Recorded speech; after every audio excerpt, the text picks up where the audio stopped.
할렐루야.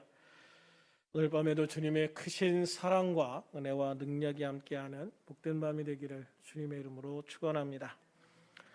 오늘은 한 묘비 명에 얽힌 이야기로 말씀을 시작하려고 합니다.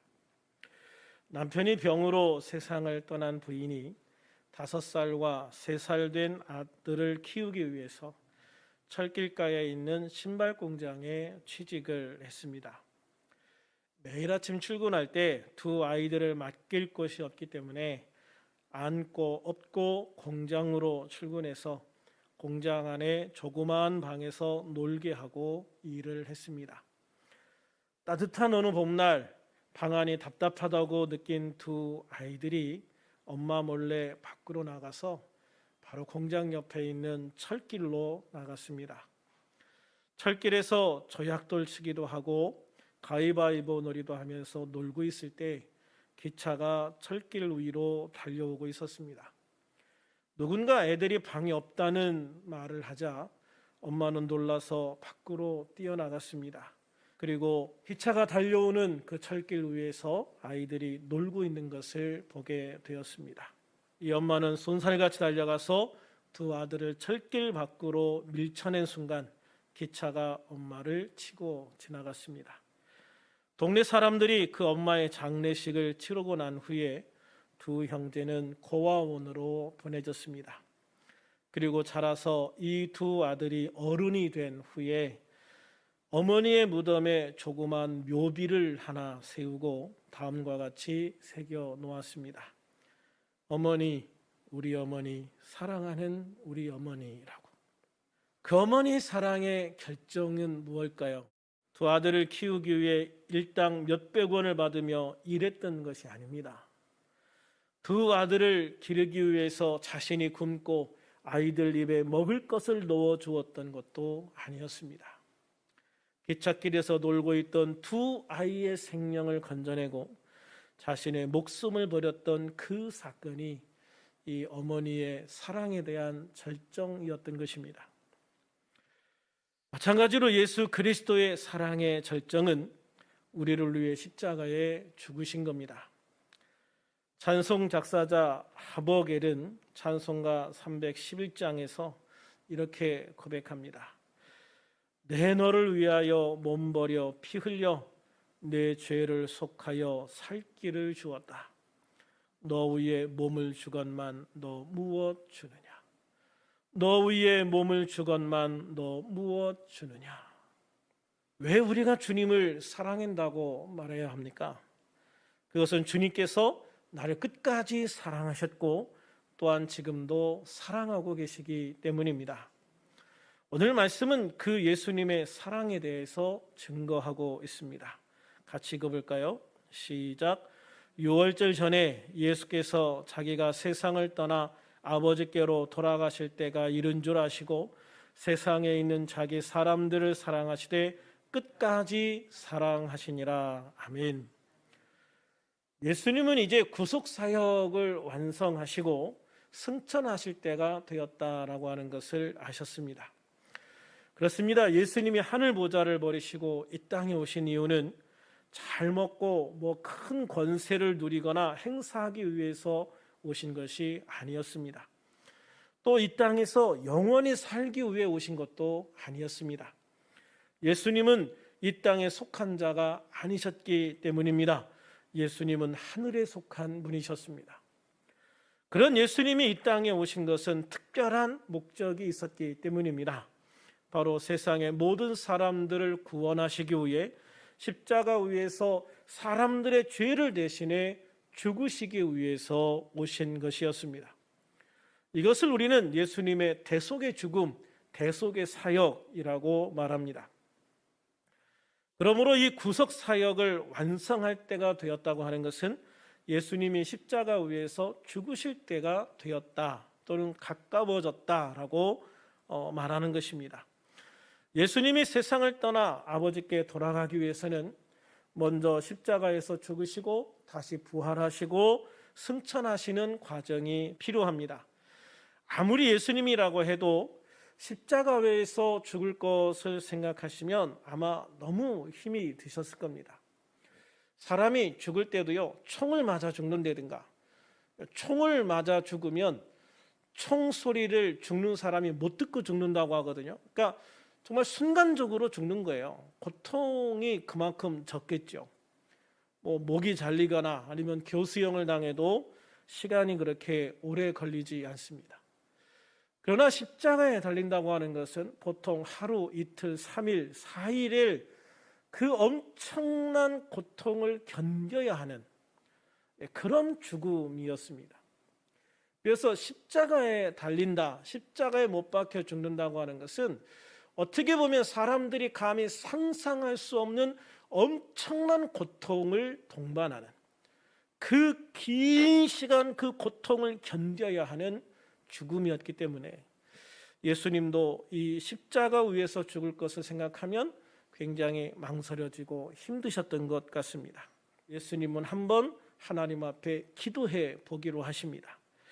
마태복음 26장에 보면 이 과정들이 잘 나타나 있는데요, 36절에 보면 예수님은 제자들을 데리고 감람산의 겟세마네라는 곳으로 기도하러 가셨습니다. 예수님은 산 밑에 대부분의 제자들을 남겨놓으시고 이르시기를, 내가 저기 가서 기도할 동안에 너희는 여기 앉아 있으라 라고 말씀을 하시죠. 이 말씀은 그냥 앉아서 예수님이 기도 마치고 돌아올 때까지 기다리며 쉬라는 말이 아닙니다. 산 밑에서 예수님을 위해 중보 기도해달라라고 말씀하시는 거죠. 37절에 보면 예수님은 제자들 중에 베드로와 야고보, 요한을 따로 데리시고 겟세마네로 올라가시는 장면이 나옵니다. 그리고 38절에 보면 예수님은 이 세 제자들을 예수님이 기도하실 장소 조금 전에 앉게 하시고는 말씀하시기를, 내 마음이 매우 고민하여 죽게 되었으니, 내 마음이 매우 고민하여 죽게 되었으니 너희는 여기 머물러 나와 함께 깨어 있으라 라고 말씀을 하시죠. 예수님이 얼마나 지금 힘들고 어렵다는 것을 정말 잘 표현해 주고 있는 부분이라고 생각을 해요. 십자가를 앞에 두신 예수님의 마음이 정말 힘들었습니다. 죽을 만큼 힘들었습니다. 그래서 가장 믿는 세 제자에게 함께 올라가자고 하시고 예수님이 보이는 그곳에서 이 세 제자에게 함께 기도해 달라고 한 겁니다. 산 밑에 있는 제자들은 자고 있는지 안 자고 있는지 기도하고 있는지 모릅니다. 그러나 최소한 이 세 명만큼은 예수님과 함께 기도했어야 되죠. 더군다나 예수님이 보이는 곳에 예수님이 지금 얼마나 간절하게 기도하고 있는지 그 모습이 보이는 곳에 있는데 이 제자들은 예수님을 위해서 함께 기도해 주지 못하고 말죠. 그러나 예수님은 그랬든 어쨌든 39절에 보면 기도하실 때, 아버지여, 내 아버지여, 만일 할만하시거든 이 잔을 내게서 지나가게 하옵소서. 그러나 나의 원대로 마시옵고 아버지의 원대로 하옵소서 하고 기도하십니다. 예수님은 그렇게 힘들고 두려워서 십자가만은 피하고 싶었던 겁니다.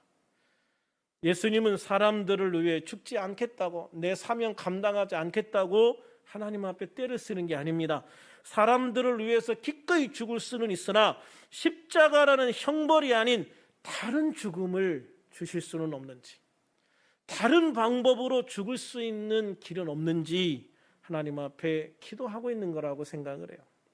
그러나 그것도 아버지의 뜻이 확고하다면, 변경하실 수 없다면 아버지의 뜻대로 아버지의 원대로 순종하겠습니다 라고 기도를 마치시죠. 그렇습니다. 예수님은 먼저 하나님 앞에서 끝까지 순종하셨습니다. 하나님 아버지의 뜻에 끝까지 순종하신 겁니다. 어떻게 그렇게 끝까지 순종하실 수 있으셨을까? 돌아갈 곳을 정확하게 알고 계셨기 때문입니다. 예수님은 이 사명을 완수하신 후에 아버지가 계신 곳, 우리의 본향, 천국으로 다시 돌아가야 한다는 것을 아셨습니다. 그런데 본향인 천국으로 돌아가려면 과정을 다 마쳐야 하는 겁니다. 이 과정은 이 땅 가장 낮은 곳에서 인간으로 태어나시고 가장 가난한 자들과 죄인들과 함께 천국 복음을 전파하셔야 했습니다. 그리고 모든 사람의 죄를 대속하시기 위해 십자가에서 죽으셔야 했고 죽은 지 3일 만에 다시 살아나신 후에야 다시 천국으로 돌아가시는 겁니다. 그러므로 예수님은 아버지의 집으로 돌아가기 위한 과정을 다 마치도록 끝까지 순종하셨던 겁니다. 예수님은 예수님의 말씀대로 죽으시고 부활하신 후에 하늘로 들려 올라가셨죠. 하나님의 천국에 올라가신 예수님은 하나님의 보좌 우편에 앉으셨습니다. 바로 이 땅 모든 사람들을 심판하실 심판의 주, 심판주의 자리가 바로 그곳입니다. 예수님처럼 우리도 돌아갈 본향이 있습니다. 바로 천국입니다. 그러므로 우리들은 이 땅에서 나그네와 같다라고 말하고 있습니다.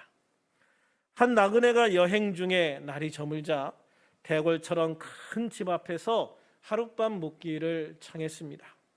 그러자 집주인은 정중하게 거절하며 이렇게 말했습니다. 이 집은 여관이 아니니 저 건너편 여관에나 가보십시오. 그러자 나그네가 주인에게 질문하면서 대화가 이어졌습니다. 이 집에서 몇 대가 살았습니까? 16대째 살고 있습니다. 그렇다면 그분들은 다 생존해 계십니까? 어이구 어리석은 소리 하지 마시오. 그때가 언젠데 모두 다 세상을 떠난 지 오래되었어. 그러자 이 나그네가 반색을 하며 말합니다. 그렇다면 이 집이 여관방과 같지 않습니까? 대대로 자고 가기를 16대나 했는데 저도 하룻밤만 자고 갈 수 있도록 허락해 주십시오. 이 말의 주인은 어쩔 수 없이 그 나그네에게 하룻밤 묵는 것을 허락했다고 합니다. 히브리서 11장 15절 16절에 말씀하시기를 그들이 나온 바 본향을 생각하였더라면 돌아갈 기회가 있었으려니와 그들이 이제는 더 나은 본향을 사모하니 곧 하늘에 있는 것이라. 이러므로 하나님이 그들의 하나님이라 일컬음을 받으심을 부끄러워하지 아니하시고 그들을 위하여 한 성을 예비하셨느니라고 하셨습니다. 그렇습니다. 이 세상의 그 누구도 이 땅에서 영원히 살 수 없습니다. 모든 사람들은 언젠가는 다 돌아가야만 합니다. 그런데 돌아갈 곳이 어디냐? 이게 문제죠. 어디로 가느냐? 이게 문제라는 거예요. 예수님을 믿고 구원받은 하나님의 백성은 하나님에 계신 천국으로 갑니다. 그러나 예수님을 믿지 않아 구원받지 못한 사람들은 지옥으로 가야 합니다. 지옥에 가야 할 사람들이 반발을 하든 무슨 말을 하든 그건 어쩔 수 없이 이미 결정이 되어진 겁니다. 예수님을 믿는 사람은 천국으로 가는 것이고 예수님을 믿지 않는 사람들은 지옥으로 가는 것입니다. 예수 천국, 불신 지옥, 이것은 변경할 수 없는 분명한 진리이기 때문입니다. 그런데 문제는 사람들이 이 땅에서 영원히 사는 것처럼 착각하며 사는 사람들이 많다는 겁니다. 우리는 우리 각자에게 주어진 시간을 다 쓰면 모두가 이 세상을 다 떠나야 합니다. 그것은 돈이 많아도 크고 높은 권세를 가져도 마찬가지입니다. 운동을 많이 해서 더 건강한 육체를 가진 사람도 마찬가지입니다. 언젠가는 떠나야 합니다. 선을 행한 사람도 악을 밥 먹듯 하는 사람도 마찬가지입니다. 그런데 우리는 우리 모두가 가는데 언제 가느냐가 아니라 어디로 가느냐가 중요한 것임을 알아야 되는 겁니다. 그런데 많은 사람들은 어디로 가느냐보다 언제 가느냐에 더 많은 관심을 가지고 있죠. 그런데 우리 인생에 있어서 시간들을 보면 영원이라는 시간에 비추어 보면 사실 언제 가느냐 그거 그렇게 크게 중요한 문제가 아닙니다. 언제 가느냐가 아니라 어디로 가느냐. 내가 과연 천국으로 갈 것이냐 지옥으로 갈 것이냐 이게 중요한 거죠. 조금 더 일찍 가고 조금 더 늦게 가면 그게 뭐 그렇게 크게 문제가 되겠습니까? 조금 일찍 가도 천국 가면 영원히 주님 안에서 함께하면서 우리가 다시 만날 것이고 아무리 늦게 가도 아무리 더 오래 살아도 지옥에 가서 우리를 만날 수 없다면 그 인생은 가장 불행한 인생이 되고 마는 것이죠. 그런데 예수 믿고 천국으로 가는 사람들 중에도 언젠가 우리가 가진 모든 것을 다 내려놓고 본향으로 돌아가야 한다는 것을 잊어버리고 사는 사람들이 있는 것 같아요. 이런 사람들은 시간을 허비하고 예수님을 믿는다고 하면서 여전히 죄 가운데에서 빠져나오지 못하고 하나님의 영광을 가리는 삶을 살게 되는 경우들이 많이 있습니다. 그러므로 우리는 기억해야 됩니다. 언젠가 우리는 반드시 육신을 떠나 우리의 심판주이신 예수님 앞에 서야 한다는 것입니다. 그럴 때 우리들도 예수님처럼 하나님이 기뻐하시는 삶에 순종하게 됩니다. 우리들이 주님의 뜻에 끝까지 순종하게 될 때 주님이 우리를 위해 계획하신 최선의 삶을 살게 되는 거고, 주님이 주신 최선의 삶을 살게 될 때 우리는 후회하지 않는 가장 가치 있는 축복된 삶을 살게 될 것입니다. 우리 주 예수님은 당신이 돌아가셔야 할 곳을 아셨을 뿐만 아니라 세상에 있는 자기 사람들을 사랑하시고 끝까지 사랑하셨다라고 말씀하십니다. 그래서 본문 1절에 보면 세상에 있는 자기 사람들을 사랑하시되 끝까지 사랑하시니라. 세상에 있는 자기 사람들을 사랑하시되 끝까지 사랑하시니라. 할렐루야. 참 감동적인 말씀 아닙니까, 여러분? 우리 주 예수님이 우리를 얼마나 사랑하시는지를 잘 보여주는 말씀인 거예요. 특별히 예수님은 자기 사람들, 즉 예수님을 믿고 의지하는 사람들을 끝까지 사랑하셨습니다. 여기에서 끝까지라는 말은 마지막 순간까지 최선을 다해 완전하고도 영원히라는 의미가 담겨 있는 단어라고 합니다. 그러므로 제자들을 향한 주님의 사랑은 양적으로나 질적으로나 결코 부족함이 없는 완전한 사랑이었다라는 것을 보여주고 있는 것이죠. 사람의 사랑은 참 변하기 쉽습니다. 사람의 사랑 중에 가장 숭고한 사랑이라고 하는 자식 사랑도 요즘에는 예전만 못한 것 같습니다. 부부간의 사랑도 돌아서면 남이라는 말이 있듯이 상황에 따라 조건에 따라 변하는 게 남녀간의 사랑이기도 합니다. 그러나 우리 주님의 사랑은 사람의 사랑과는 다릅니다. 하나님의 사랑은 변하지 않는 영원한 사랑입니다. 하나님의 사랑은 자신을 희생하심으로 베풀어 주시는 사랑입니다. 하나님의 사랑은 무제한적인 사랑입니다. 주님은 이런 사랑을 우리에게 베풀어 주셨습니다. 주님은 이런 사랑으로 제자들의 발을 씻겨 주셨습니다. 주님은 이런 사랑으로 우리를 위해서 십자가를 지셨습니다. 바로 이런 주님의 사랑이 오늘 지금 우리에게 부어주신 사랑인 줄로 믿습니다. 주님은 우리를 사랑하시되 끝까지 마지막 순간까지 최선을 다해 완전하고도 영원한 사랑으로 우리를 사랑하신 것입니다. 그리고 지금도 앞으로도 영원히 그 사랑을 우리에게 베풀어 주시고 또 그 사랑으로 함께 하실 줄로 믿습니다. 문제는 우리의 심령이 둔해져서 이러한 주님의 사랑을 느끼지 못할 수도 있다는 겁니다. 아마도 사도 요한도 예수님께서 십자가에서 죽으시고 부활하시고 승천하시기까지는 이 사랑을 미처 다 깨닫지 못했을 거라고 생각을 합니다. 아마도 사도 요한은 예수님의 죽으심과 부활하심과 승천하시는 것을 다 경험하고 오순절에 성령 받고 그리고 초대교회에서 믿는 사람들과 함께 하면서 주님의 사랑이 이런 것이구나라는 것을 절실하게 깨닫게 되었을 겁니다. 그래서 사도 요한은 입만 열면 사랑을 외쳤습니다. 요한일서 4장 7, 8절 같이 한번 읽어볼까요? 시작. 사랑하는 자들아 우리가 서로 사랑하자. 사랑은 하나님께 속한 것이니 사랑하는 자마다 하나님으로부터 나서 하나님을 알고 사랑하지 아니하는 자는 하나님을 알지 못하나니 이는 하나님은 사랑이심이라. 아멘. 사랑하는 자들아, 우리가 서로 사랑하자. 하나님은 사랑이시기 때문이다. 할렐루야. 그래서 우리는 사도 요한을 사랑의 사도다 이렇게 부르게 되었습니다.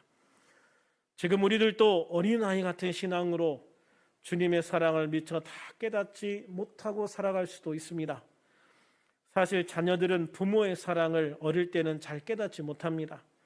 나중에 성장해서 자기가 애도 나보고 또 그 애를 또 길러보고 그렇게 하면 그때서 부모님의 사랑이 이런 거구나, 자식을 돌보는 부모의 사랑이 이런 거구나, 그때서야 어렴풋이 깨달아가는 것 같습니다.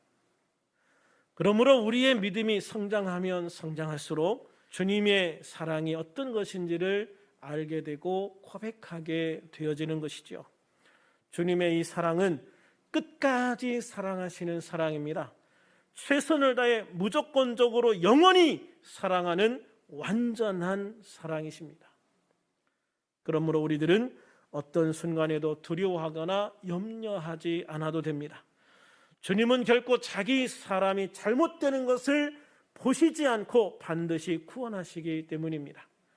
주님은 우리가 어려움을 당할 때 즉각적으로 개입하셔서 우리를 도우시기 때문입니다. 물론 우리는 주님이 우리를 돕지 않는 것처럼 느낄 때도 있습니다. 그러나 그것은 주님이 우리를 도우시는 방법이 우리가 기대하는 것과 다르기 때문이지 주님이 우리를 돕지 않으시기 때문은 아니라는 것을 알아야 됩니다. 우리를 사랑하실 때 끝까지 사랑하시는 우리 주님은 나보다 나를 더 잘 아시기 때문에 우리를 위한 가장 적절한 때에 적절한 방법으로 우리를 도우신다는 것을 믿으시기를 바랍니다.